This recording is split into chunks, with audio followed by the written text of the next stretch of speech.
পঞ্চম শ্রেণী বাংলাদেশ ও বিশ্ব পরিচয়। আজকে আমরা সমাধান করব অধ্যায় 15 এর 153 পৃষ্ঠা। আর পরবর্তীতে হচ্ছে 16 অধ্যায়। ভিডিও দেখার জন্য অবশ্যই আমার চ্যানেলটি সাবস্ক্রাইব করতে হবে। তো চলো আমরা সমাধান করি। দেখো ক নাম্বার আছে, সঠিক উত্তরের পাশে টিক চিহ্ন দাও। একে বলেছে ভবিষ্যতের প্রয়োজনে কি করতে হয়। সঠিক উত্তর হবে খ, টাকা পয়সা সঞ্চয়।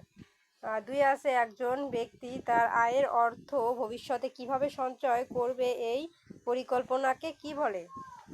সঠিক উত্তর হবে হচ্ছে ঘ, বাজেট। 3 নম্বরে বলেছে ব্যাংকে ব্যক্তি ও প্রতিষ্ঠানের সঞ্চিত অর্থে কি গড়ে ওঠে। সঠিক উত্তর হবে আমাদের ক, মূলধন। তো এই ছিল কিন্তু আমাদের উত্তর। এখন চলে যাবো আমরা খ নাম্বারে, শূন্যস্থানে। দেখো খ নাম্বারে আছে সঠিক শব্দ বসিয়ে শূন্যস্থান পূরণ করো। 1 নম্বরে বলেছে একজন ব্যক্তি একটি নির্দিষ্ট সময় আয় ও ব্যয়ের ড্যাশ ব্যক্তিগত বাজেট। তো চলো আমরা প্রত্যেকটি উত্তর দেখে নিই। এই দেখো আমাদের 1 নম্বরের শূন্যস্থানের উত্তর হবে পূর্ব পরিকল্পনায় এবং 2 নম্বরের উত্তর হবে সঞ্চয়। 3 নম্বর প্রশ্ন দেখো বলা আছে ব্যাংক এক ধরনের ড্যাশ প্রতিষ্ঠান। উত্তর হবে আর্থিক। 4 নম্বরে বলেছে ব্যাংকে টাকা পয়সা সঞ্চয়ের বিনিময়ে মুনাফা পাওয়া যায়। তো এই ছিল কিন্তু আমাদের শূন্যস্থানের উত্তর। তারপরে দেখো আমাদের শূন্যস্থানের পরে আমরা চলে যাব গ নাম্বারে। গ নাম্বারে আমাদের আছে ডান বাম মিলকরণ। তো বলেছে বাম পাশের বাক্যাংশের সাথে ডান পাশের বাক্যাংশ মিল করো। তো আমাদের প্রথমে আছে ব্যাংকে টাকা জমা দেওয়ার জন্য কোনটার সাথে কোনটা মিলবে। তো চলো আমরা এটার উত্তর মিলাই দেখাই। এই যে দেখো প্রিয় শিক্ষার্থীরা, ক নম্বর বলেছে ব্যাংকে টাকা জমা দেওয়ার জন্য রসিদ ব্যবহার করা হয়।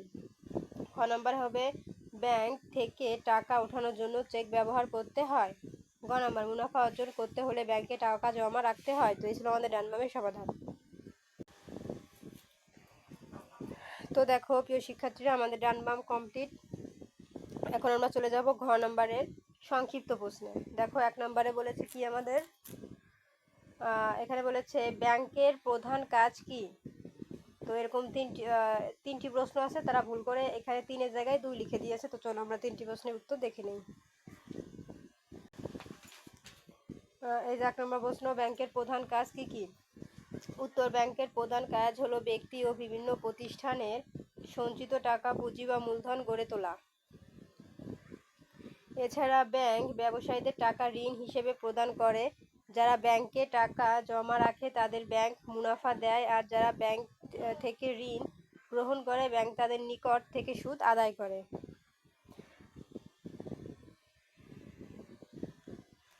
2 নম্বরে আছে ব্যক্তিগত বাজেট কি। উত্তর, ব্যক্তিগত বাজেট হলো একটি নির্দিষ্ট আয় থেকে কিভাবে খরচ করবে সেটির পরিকল্পনা। অর্থাৎ নির্দিষ্ট সময়ে নির্দিষ্ট আয়ের ও ব্যয়ের খরচের পূর্ব পরিকল্পনায় ব্যক্তির বাজেট, ব্যক্তিগত বাজেট। 3 নম্বর প্রশ্ন, সঞ্চয়ী হওয়ার সুবিধা কি। উত্তর, সঞ্চয়ী হওয়ার সুবিধা হলো সঞ্চয় লক্ষ্যে মানুষকে এমনভাবে বাজেট করে যাতে কিছু টাকা অর্জিত থাকে। এই উদ্ধৃত টাকা দিয়েই মানুষ সঞ্চয় করে এবং ভবিষ্যৎ প্রয়োজনে সঞ্চয় অর্থ ব্যবহার করে। তো এই ছিল আমাদের 2টি প্রশ্নের সমাধান।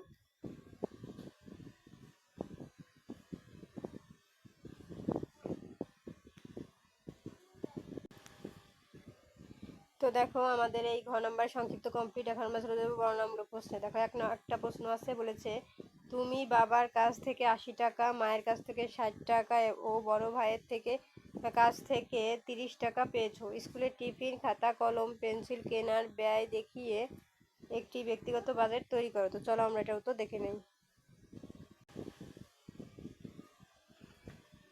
এই যে দেখো উত্তর, আয়ের বিবরণী খাত।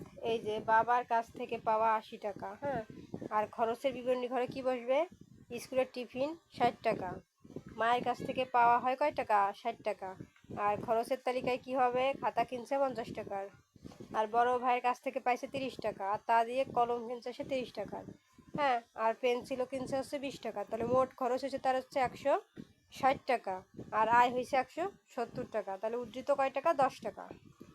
তো এই ছিল আমাদের উত্তর।